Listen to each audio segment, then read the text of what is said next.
नमस्कार महाराष्ट्र, मी निकिता पाटील आणि आपण पाहताय TV9 मराठी। वेळ झाली आहे टॉप 9 ची। सुरुवात करणार आहोत मराठा आंदोलनासंदर्भातल्या लढ्याला जे यश आलेलं आहे त्या 9 बातम्यांनी। मुख्यमंत्र्यांकडून मनोज जरांगेंना मराठा आरक्षणाच्या अधिसूचनेची प्रत सुपूर्द। मुख्यमंत्री एकनाथ शिंदे यांनी जरांगेंचं उपोषण सोडवलं। मुख्यमंत्री शिंदेंनी अधिसूचना दिल्यानंतर जरांगेंचं आंदोलन मागे। विजयी गुलालाचा अपमान होऊ देऊ नका, जरांगेंची मुख्यमंत्र्यांना विनंती।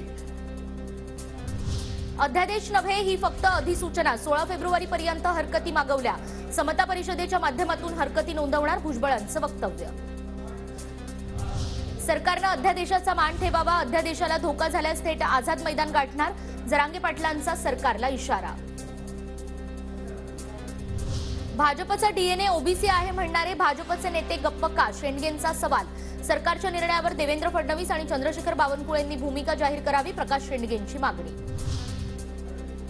राज्य सरकारकडून कुणबी प्रमाणपत्रांसंबंधी काढलेल्या अधिसूचनेविरोधात कोर्टात जाणार, गुणरत्न सदावर्तेंची घोषणा। मुंबई पोलिसांनी गुणरत्न सदावर्तेंच्या घराबाहेर सुरक्षा वाढवली। जरांगेंच्या आंदोलनावर चांगला मार्ग निघाला, मला आनंद, देवेंद्र फडणवीसांची प्रतिक्रिया। कुणबी नोंदी सापडलेल्यांना दाखले देण्याचा मार्ग मोकळा, फडणवीसांची माहिती। राज ठाकरेंकडून ट्विट करत मनोज जरांगेंचं अभिनंदन। सरकारनं तुमच्या मागण्या मान्य केल्या, आता आरक्षण कधी मिळणार ते मुख्यमंत्र्यांना विचारा, राज ठाकरेंचा टोला।